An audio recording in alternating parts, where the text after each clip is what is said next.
Assalamualaikum warahmatullahi wabarakatuh. Perkenalkan, kami dari kelompok 2 mata kuliah Surveillance Kesehatan, Program Studi Kesehatan Masyarakat, Fakultas Kedokteran Universitas Lambung Mangkurat, angkatan 2019. Nah, di sini kami beranggotakan 5 orang dengan saya sendiri, Anissa Sujarwati, dengan NIM 191091 212001, dan di sini ada Anji Anjani dengan NIM 191091 23229, dan di sini ada Anissa Dwi Sekar Ayu dengan NIM 191091 23211, dan di sini ada Antung Safa Kamila dengan NIM 191091 212006, dan di sini ada Amelia Agustin dengan NIM 191091 23232. Nah, di sini kami akan memaparkan video mengenai tahapan-tahapan surveillance kesehatan dengan contoh penyakit DBD.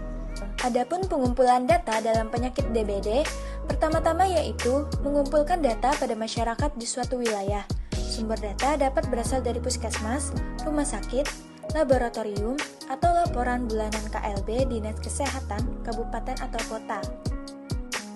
Di mana pengumpulan data bisa dilakukan secara aktif dengan cara wawancara ataupun pasif, yaitu hanya melihat data yang tersedia. Tujuan pengumpulan data tersebut adalah untuk menentukan kelompok atau golongan yang mendapatkan ancaman penyakit lebih tinggi untuk terjadinya penyakit seperti umur, seks, bangsa, pekerjaan, dan lain-lain, menentukan jenis agen dan karakteristiknya, menentukan reservoir infeksi, memastikan penyebab transmisi, dan mencatat kejadian penyakit. Kemudian, data tersebut yang sudah terkumpul akan diolah dan disajikan dalam bentuk tabel situasi DBD tiap puskesmas, contohnya seperti berikut ini. Terdapat tabel jumlah kasus DBD menurut jenis kelamin, kecamatan, dan puskesmas kabupaten atau kota Buleleng tahun 2016. Adapun selanjutnya, terdapat kondisi situasi kasus DBD per provinsi di Indonesia dengan minggu ke-28 pada tahun 2020. Kemudian, ada tabel endemisitas.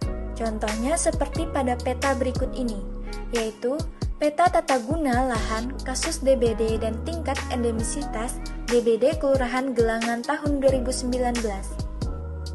Lalu, terdapat juga pada peta berikut ini, yaitu peta prediksi kecocokan iklim untuk DBD Provinsi DKI Jakarta pada bulan Januari tahun 2019. Sedangkan untuk grafik kasus DBD per bulan, contohnya seperti pada grafik berikut ini, yaitu jumlah kasus dan kematian DBD di Kota Kendari. Selain itu, selanjutnya terdapat grafik kasus DBD per provinsi di Indonesia kumulatif sampai dengan minggu ke-28 tahun 2020. Tahap berikutnya yaitu pengolahan dan penyajian data. Prinsip pengolahan data. Yang pertama, tidak membuat kesalahan selama proses pengolahan data. Yang kedua, dapat mengidentifikasi adanya kecenderungan perbedaan dalam frekuensi dan distribusi kasus. Yang ketiga, pengertian yang disajikan tidak salah atau berbeda dari yang dimaksud. Yang keempat, metode pembuatannya mengikuti kaidah pembuatan tabel, grafik, dan peta yang benar. Selanjutnya, bentuk-bentuk penyajian data. Yang pertama ada tabel. Nah, contoh tabel di sini yaitu tabel tentang jumlah kasus DBD menurut jenis kelamin, kecamatan, puskesmas di kabupaten atau kota Buleleng pada tahun 2018. Yang dapat kita lihat dari tabel ini yaitu kasus paling banyak terjadi pada kecamatan Sukasada, tepatnya di Puskesmas Sukasada 1 dengan jumlah kasus 342 orang yang terkena DBD, dan jumlah kematian terbanyak terjadi pada Kecamatan Buleleng, tepatnya di Puskesmas Buleleng 1 dengan jumlah kematian 5 orang. Bentuk penyajian data selanjutnya yaitu grafik. Contoh grafik yang dipakai di sini yaitu grafik balok. Nah, contoh di sini itu tentang grafik jumlah kasus dan kematian di Kota Kendari dari tahun 2005 sampai tahun 2016. Dengan jumlah kasus 1026 kasus. Jumlah kematian terbanyak terjadi pada tahun 2005 dengan jumlah kematian 16 kasus. Bentuk selanjutnya yaitu chart. Contohnya seperti bar chart atau area map. Nah, di sini ada contoh area map yaitu tentang peta prediksi kecocokan iklim untuk DBD RH lebih dari 75%, Provinsi DKI Jakarta Januari tahun 2019. Dapat dilihat pada peta, apabila ada wilayah yang berwarna merah tua, berarti tingkat keyakinan tinggi dengan probabilitas kecocokan lebih dari 90%. Begitupun sampai warna putih. Analisis data merupakan suatu tahap pengorganisasi data sesuai dengan pola, kategori, dan unit-unit deskriptif tertentu. Langkah pertama dalam menganalisis data surveillance berfokus pada kualitas data.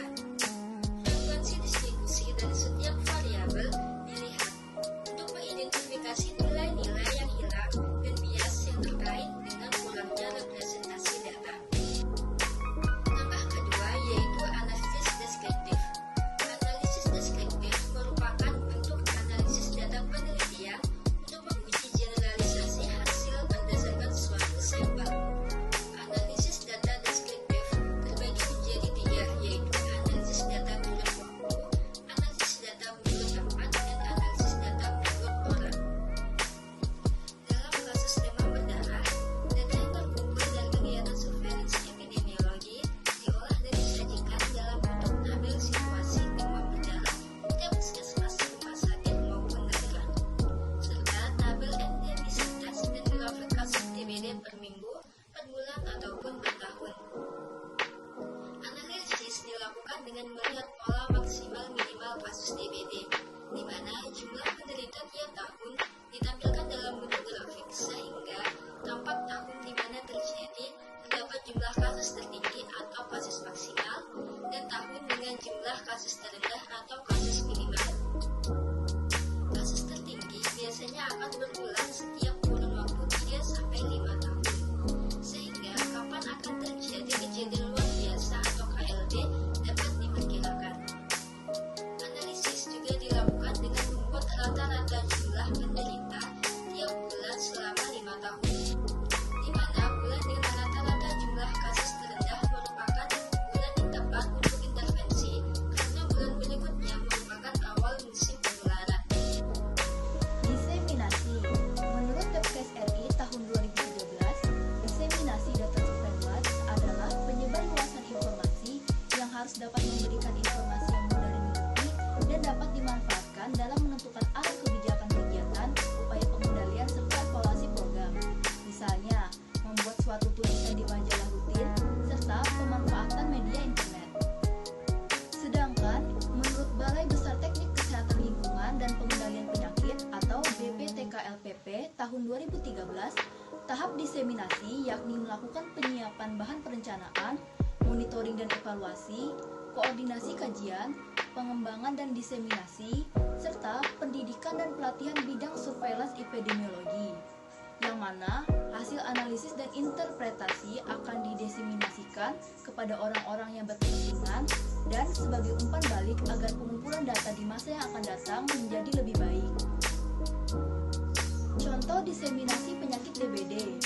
Yang pertama, Buletin Jendela Epidemiologi Volume 2 yang diterbitkan pada Agustus 2010, yang merupakan salah satu bentuk diseminasi informasi surveillance epidemiologi pada penyakit DBD yang diterbitkan